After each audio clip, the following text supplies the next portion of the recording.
Now on 9, a federal spotlight on Charlotte crime. Channel 9 was there as lawmakers from Washington, D.C. were in Uptown hearing from a grieving loved one as they look for ways to prevent violence in our community.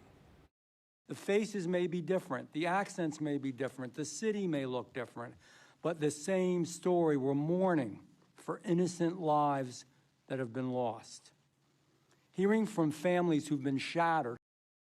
We had 2 crews inside the federal courthouse for that hearing today. Channel 9's crime reporter Hunter Sines begins our team coverage.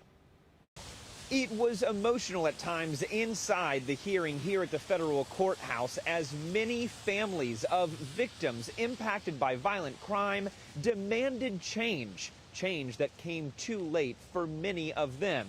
I want to warn you, some of the stories you're about to hear are both confronting and graphic.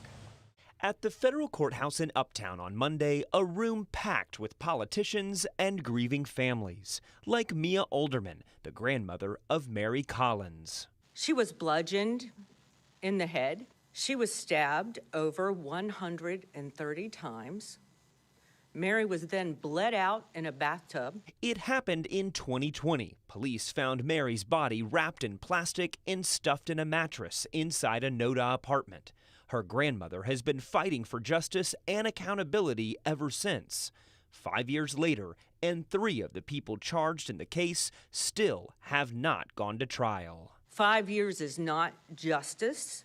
5 years is torment. How good are we doing for our family? How good are you doing for your kids? Stephen Federico also painfully testified. Police say his 22-year-old daughter Logan from Waxhaw was shot and killed during a home invasion 4 months ago while visiting friends in Colombia. Forced on her knees with her hands over her head, begging for her life.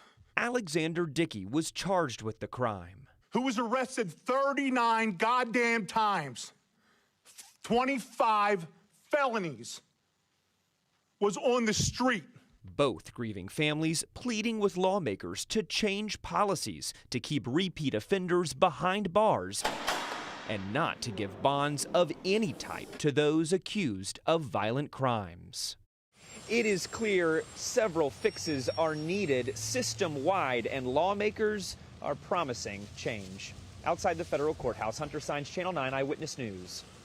And now, as Channel 9's government reporter Joe Bruno explains, some new policies have been voted on at the state level, and now they're about to be on the table at the federal level, too. So the whole point of hearings like this is to incorporate the testimony of the victims that you just heard in Hunter's piece into potential future legislation. And now the federal lawmakers are talking about what they will do to not only honor Irina Zarutska, but all of the victims of violent crime that they heard from.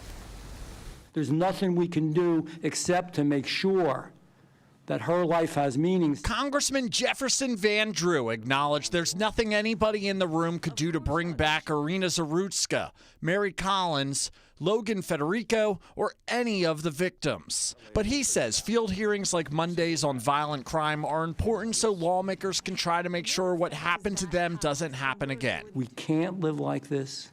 We don't want to live like this. And here's the catch. There's absolutely no reason for us to live like this. On the federal level, Union County Congressman Mark Harris says he'll introduce legislation taking on cashless bail. Wilmington Congressman David Rouser wants to crack down on cities not enforcing fares. We'll be looking at ways to incentivize fair enforcement. That might be dollars, that might be policy positions. On the Democratic side, Charlotte Congresswoman Alma Adams called the hearing political theater. Raleigh Congresswoman Deborah Ross said lawmakers should be providing more funding to communities instead. Given the lack of resources the state legislature has provided to the Mecklenburg DA's office, we're left hoping that the federal government will help pick up some of the slack. But victims' families told the committee that policy changes need to be made. And if we had more money, she still would have been released if we had the same policies. That's the point. It's not the money. It's bad decisions. Yeah. On the local level, we're going to hear from Mayor Vi Lyles and City Manager Marcus Jones on Wednesday about the changes that are being made on cats. And at the state level, Irina's law is still sitting on Governor Josh Stein's desk. He has till the end of the week to sign it. Reporting outside the federal courthouse, Joe Bruno, Channel 9 Eyewitness News.